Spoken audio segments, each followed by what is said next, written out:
नमस्कार साथीहरू, आज हामी आइरहेछौँ। कहाँ गइरहेछौँ भाइ?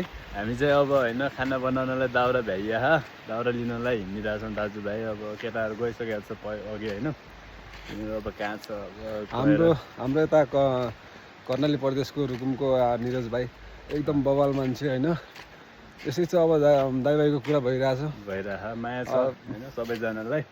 जस्तो बढाइदिनु पऱ्यो क्या दाइलाई होइन। यसो सरकारलाई लाइक हानिदिनु पऱ्यो, फलो गर्नु पऱ्यो क्या है गाइजहरू।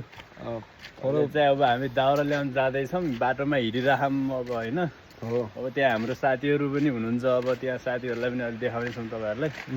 टाढा छ क्या, टाढा धेरै टाढा हो। अब गर्नै पऱ्यो खानालाई, के गर्ने गाह्रो छ साथीहरू। गाह्रो छ, यस्तै चाहिँ यहाँ रुकुमतिर जाडो छ होइन। गाह्रो छ अब त्यही हो। अनि के छ निरज दाइ, कस्तो अनुभव भइरहेको? अनुभव अब दाइ अब हल्का हल्का गाह्रो त भइहाल्छ नि होइन। फौजी जस्तो मान्छे अब गाह्रो छ होइन। गाह्रो छ होइन, एकदमै गाह्रो छ दाइ। अब उकालो हिँड्नुपर्छ होइन, हिँड्नुपर्छ उकालो ओह्रालो। अब पाहाडतिर यस्तै हो, अब उकालो ओह्रालो गर्नुपर्छ। अब हामी कतै हिँड्नुपर्छ अझै? अब अझै हिँड्नुपर्छ होला, आधा 1 घन्टा जति हिँड्नुपर्छ होला लगभग। हाम्रो साथीहरू पारि छन् है, पारि त्यहाँ धेरै माथि हुनुहुन्छ, त्यहाँ हुनुहुन्छ होइन। काटिरहनु भएको, फोन गरेर फेरि दिमाग चाट्नु भएको हुन्छ फेरि हामीलाई होइन। बेला बेला दिमाग चाटिरहेको हुन्छ साथीहरूले। एउटा कस्तो कि मैले तिमीलाई के भने कि कस्तो तिम्रो यता रुकुमको भाषामा टक्कै एउटा टक्क भनिदिनु पऱ्यो क्या।